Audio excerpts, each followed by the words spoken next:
Hey guys, I hope you guys are doing well. I know it's been a while since I made my last video. I have been busy with work, and after work, I usually try to rest. And I did get a puppy. His name is Asher, and he does keep me really busy. He's a handful, but I'm so grateful for him. But anyway, overall, I don't know if I've given you guys any updates on my health, but I'm doing so much better. I'm also working, and so it's been a great blessing. God has been doing so many things in my life, and it just feels like little by little He's restoring, things that I had lost, and so I'm just so amazed to see the way He's putting my life together, and so.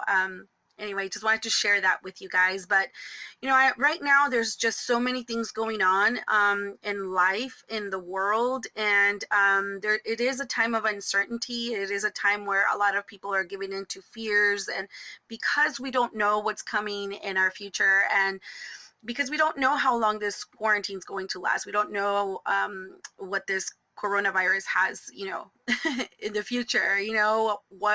How people are going to react to it, or how many more people are going to get sick. We just have no idea what's going to happen, and so I can understand why there would be a lot of just fear that may grip our hearts sometimes. But I wanted to share my journey, because I've never been through a worldwide epidemic, right? But I have been in isolation for a very, very, very long time, and maybe a lot of you are struggling right now with that, and I I know what it feels like to have so many things just stripped away from one moment to another, and I see a post on Facebook that a lot of people are kind of just reposting, is just kind of saying that from one moment, from 1 minute to another, you lost pretty much everything. And I think that that's how I felt in my life. If you've seen my previous videos, and if you know me pretty well, you know my story, and everything that happened to me was so unexpected. When I was diagnosed with cancer, when my husband said he didn't want to be with me anymore, all of those things just kind of took me by surprise. And then losing my health, and then being at a time where I was working, and then all of a sudden I couldn't work anymore, and so that put me in quarantine, for 14 months. And so when they said 2 weeks, I was like, oh, I've been there, done that, jokingly,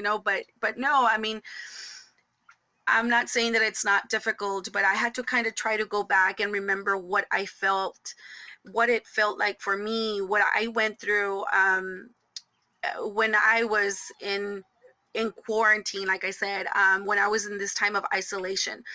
And so the reason that I was in that isolation was because I was sick. It was really hard for me to even move. And now we're in quarantine these 2 weeks, but I'm so grateful that I'm healthy, and I'm able to move and be able to just enjoy that. So to me, it honestly, I don't feel any different. I mean, for me, it's like 2 weeks, really.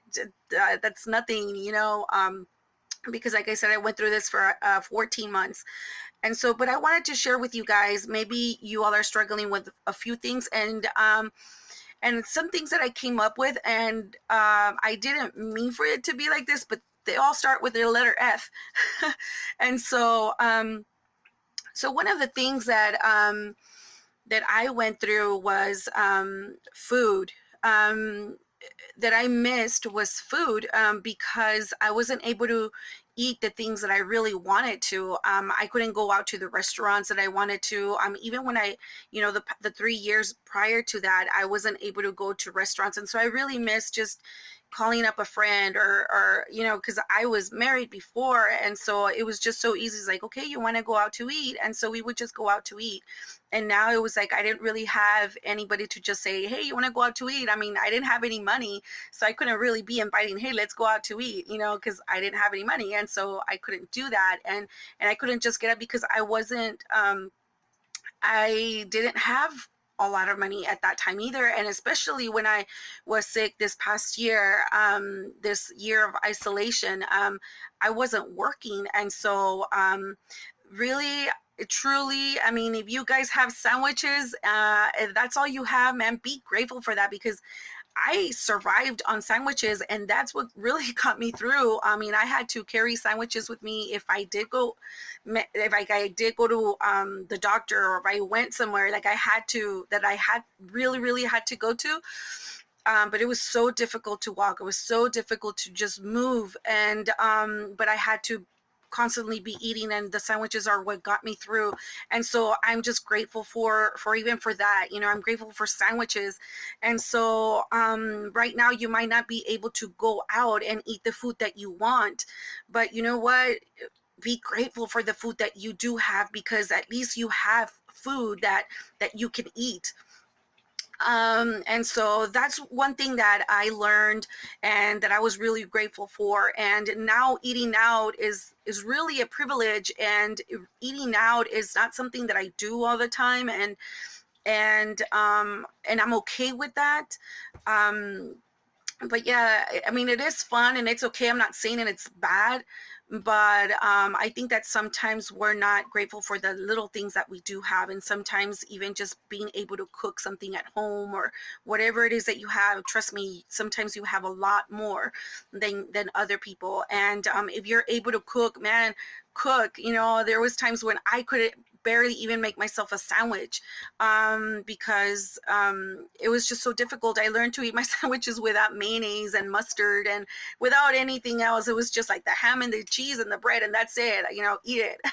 Because I didn't feel well enough to even do a sandwich with like mayo or mustard. All I needed, I barely even had any strength to get up and go to the fridge. And so I'm not trying to exaggerate things, but that's the way that it was. And so that's why I was just like, just enjoy the food that you have now and be grateful for that. Another thing is, another thing that I learned during my quarantine, this 14 months, was I was trying to make the best that I could. I was trying to have fun. But it was very difficult to do a lot of things. And I think that's one of the things that I miss the most, is being able to just have fun. I mean, I couldn't really even play with my nephew as much as I would have wanted to. Sometimes he wanted me to play with him, the Fortnite or whatever. I mean, me, I would have tried it if I wasn't sick. If I wasn't going through anything, I probably would have just tried it. But I just did not feel well at all. Sometimes I had to really just be in bed. And I couldn't do much. And so that was very difficult. And I remember there was one time with my mom and my brothers, they went to visit and they were all in the pool, and I didn't even get to go outside because I just didn't feel well, and I didn't want to be doing that because I didn't want them to be worried about me. But I just couldn't, like, my body just, I couldn't, and I felt that bad. And so those are all the things that I really missed. And so right now, if you're in quarantine and you have your family and your friends, man, enjoy them right now that you can. And because if you're not sick, I mean, just enjoy it, play games, do something together. I couldn't even do that, not even when I was isolated like that. Yes, I was isolated and I wasn't working, and many people thought that I'm just having fun, enjoying this time, but it really wasn't. I try to make the most of it, and there's times where I would watch a movie. The times that I would feel better, I would try to watch a movie or watch a show with my sister, or try to do something. But it was really, really difficult to do a lot of things, even that, and that was very difficult. And so I know what it is to lose that, even going out with your friends. I couldn't do that. I couldn't. People would invite me, and I'm just like, man, I wish I could. And I just could not walk very well. I could barely make it to the restroom, I could barely walk downstairs to make myself something to eat. And so, like I said, I'm not trying to exaggerate all these things, but I'm not even telling you everything, but it was a very difficult moment for me because, like I said, everything was stripped from my life. You know, from everything. It's a whole new life. And if you're like me, that you're that type of go-getter type of personality, that you would like to be going out and doing stuff, and being enclosed was really hard. And not being, and then what was worse is that not even being inside could I do anything. So that was even worse, because you would think that being there at home, I would be able to do something, and I couldn't. I don't know how else to tell you that, but I really, really couldn't. And so that was very, very difficult for me. And another thing that was stripped away from me is my fitness. I've been a person where I've been trying to take care of myself and exercise and everything, and I'm still trying to get back on that. I haven't been able to exercise as much as I would want to. I'm just like walking barely, going out to walk. And so but I remember when I gained 50 pounds, y'all. I gained 50 pounds during this quarantine, and so during this time of isolation, I gained 50 pounds because my metabolism was just really not even there. Like, I couldn't move. I could barely even walk. Like, if I would drink anything like green tea, or you would think like, well, just drink something for your metabolism, I would feel even worse, because it felt like it was forcing me. It was forcing my body to do something that my body could not do.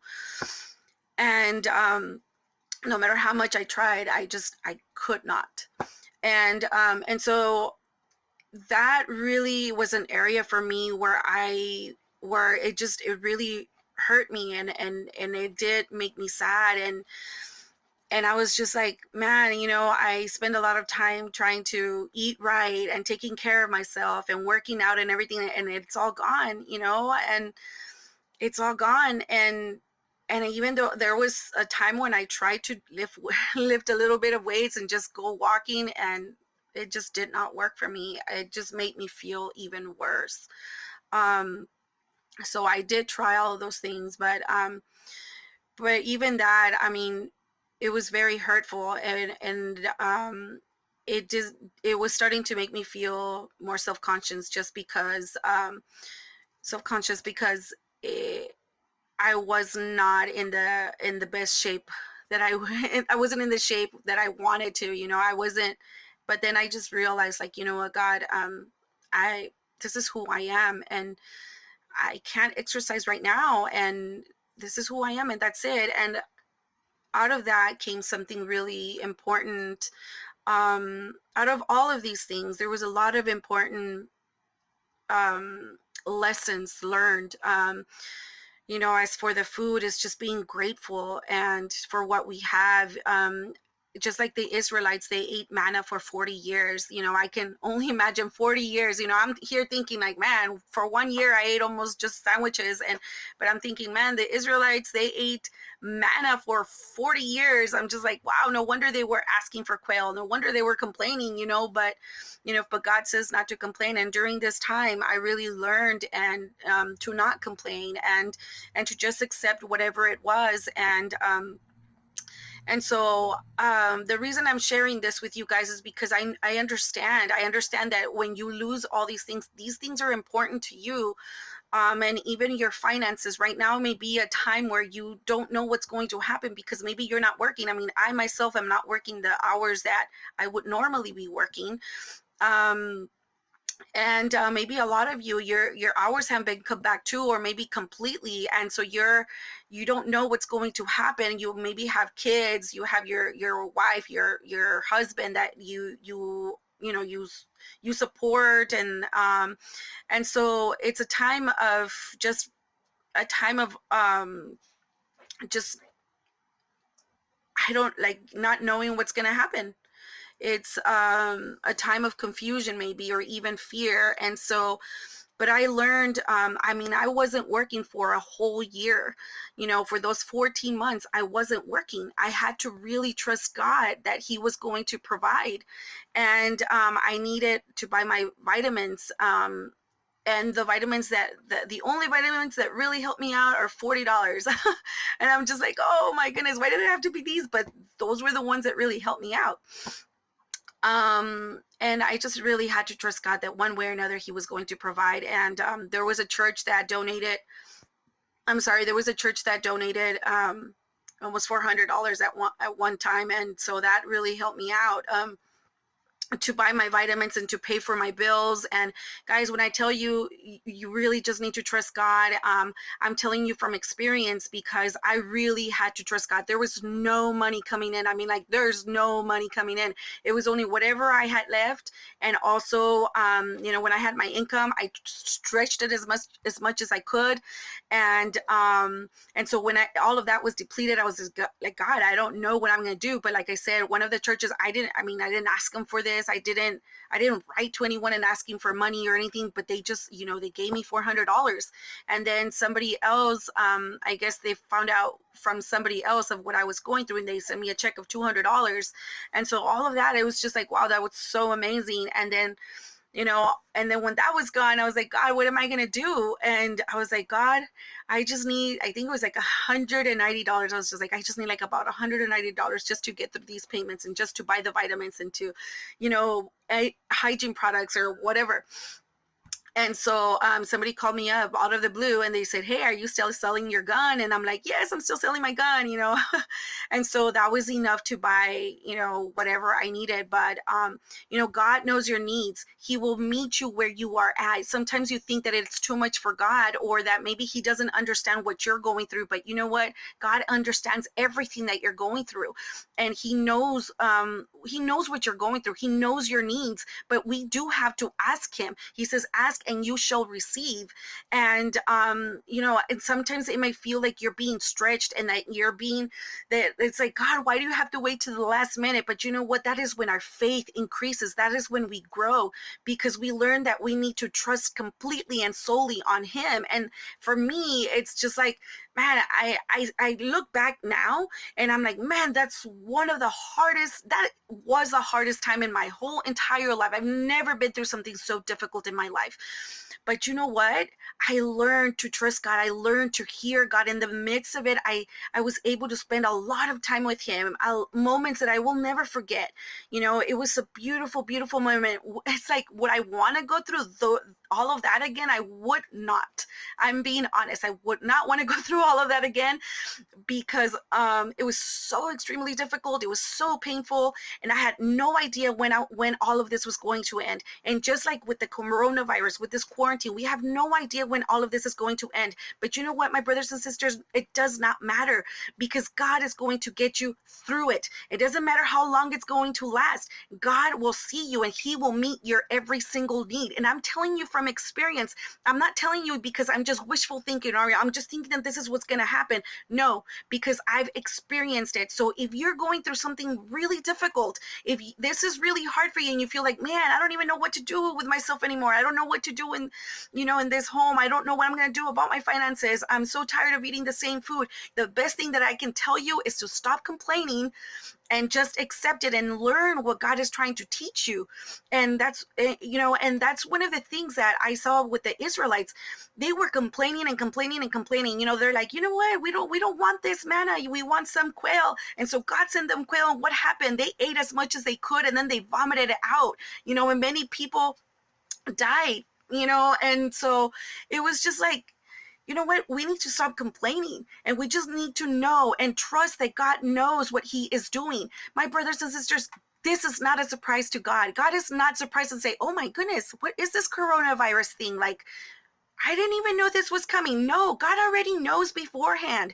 And so he knows where you're at. But you know what? Sometimes we have to go through that wilderness so that we can be able to be prepared for something big or something better that God has for us. Right now, maybe it hurts. Right now, maybe not having the food that you want, maybe not having the fun, or not being able to hang out with the friends, not having the finances that you want, not being as fit as you may want to be. Like they close down the gyms and you're like, oh man, I really want to be in the gym. You know what? Take this moment to spend time with God. And I'm telling you from experience, those were the most beautiful moments in my life, because I grew a lot. I understood a lot of things. And let me tell you that the things that hurt you the most, that have been cut away from their life, those are the things that have a bigger hold on you. And those are the very things that you need to let go of and place at the feet of Jesus, and just say, you know what, God, I give you this. I give you whatever it is that I'm holding on to. You're holding on to your fitness more than you spend time with God, or you think that because you're not fit anymore that nobody's gonna love you. You know what? Those are wrong mentalities. Those are things, and I used to think like that, and that's why I'm telling you this, because at the end of it, I always thought, I always felt like people will only love you if you're beautiful. That was the mentality that I had ever since I was a real young girl. And so I grew up thinking like that. It's Asher. And so I grew up thinking like that if you're beautiful, people will love you. If you're not, then you don't deserve that love. And because I would see the way people would treat the beautiful people and the not so good looking people, and I felt like I was in that category of the not so good looking people. So I always strive to look better and to try to be beautiful, and so, but at the end of it, when I was at my biggest, when I weighed the most, sorry, Asher, come here. And when I weighed the most, it was when I realized that it wasn't about my weight that people were going to love me. It was simply because of who I am. And that's what I had to realize. I remember showing up to a place where I hadn't seen a couple of friends for a long time, and I was at the biggest that I've ever been. But when they saw me, they didn't say like, whoa, you're too fat, or you don't look as you used to, or whatever, They didn't say any of that. All they did was just run up to me and hug me. And that to me was just like, wow, like they love who I am. It's not about what I look like. And maybe to you, that doesn't make sense. Or maybe to you, it's like, oh, come on, that's common sense. But to me, honestly, that was a real big struggle. And so anyway, that's what God was trying to bring into my life. So yes, maybe he's taken away many things, but you know what you can gain is so much more valuable. But that's only going to happen if you allow God to speak into your life. If you allow God, if you spend that time and ask God, you know what, instead of complaining, say, God, what is it that you're trying to teach me during this time? So I honestly and sincerely encourage you, stop complaining. If you want to complain and say all these things like, I don't understand this, and all of this is going on, and I don't know how long this is going to last, this is so dumb, or whatever. I don't know what other thoughts go to your mind, but don't complain. Just hold it in and just say, you know what, God, I feel this way.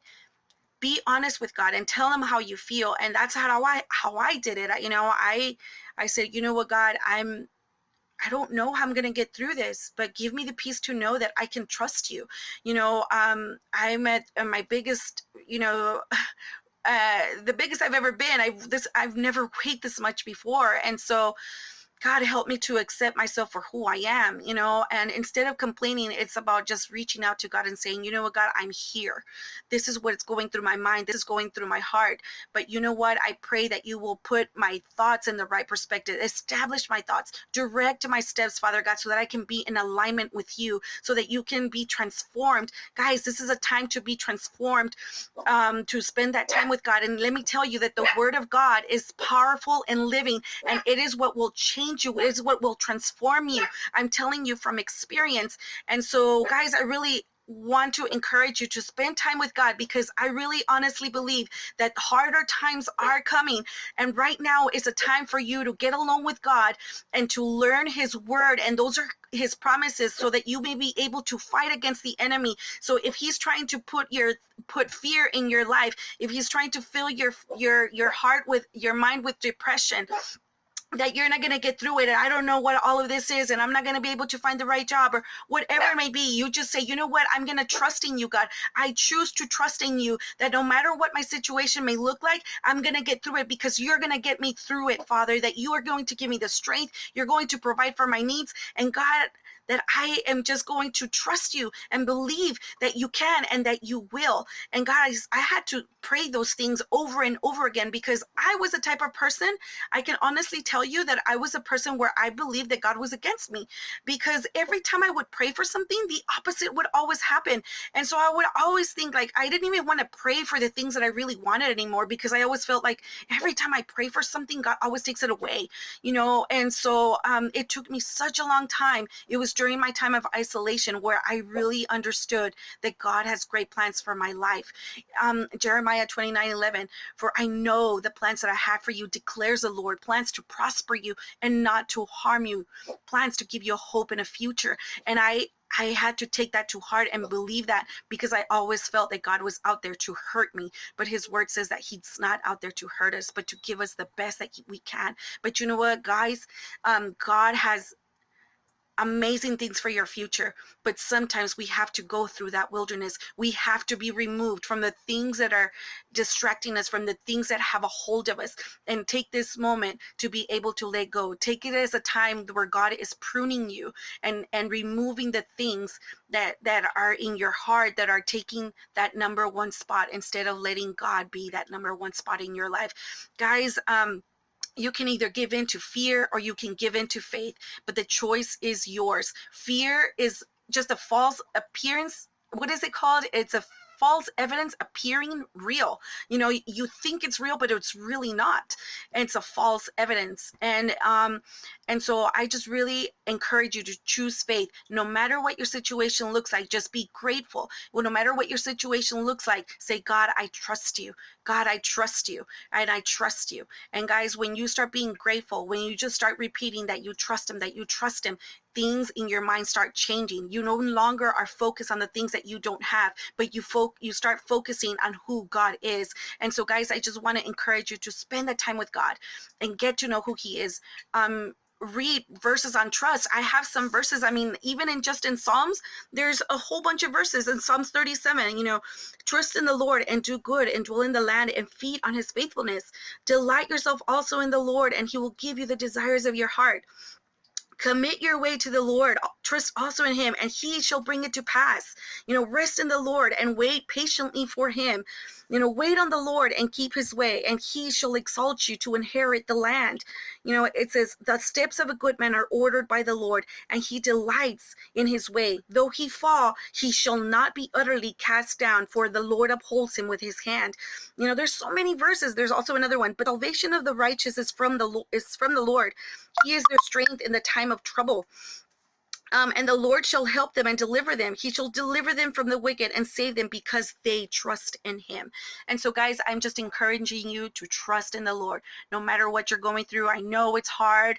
It's not easy when everything in your life has been stripped away. And like I said, we have no idea how long this is going to last, but just build that foundation with Jesus Christ. And no matter what comes, believe it, that when you build Jesus as your foundation, no matter what comes your way, you will remain standing. So, guys, I love you guys. I'm praying for you all, and I wish you all the best, and stay safe out there. Use Germ-X and gloves or whatever it is that you need to do, and enjoy your family and enjoy this time with God. I love you guys. Y'all have a blessed day. Bye.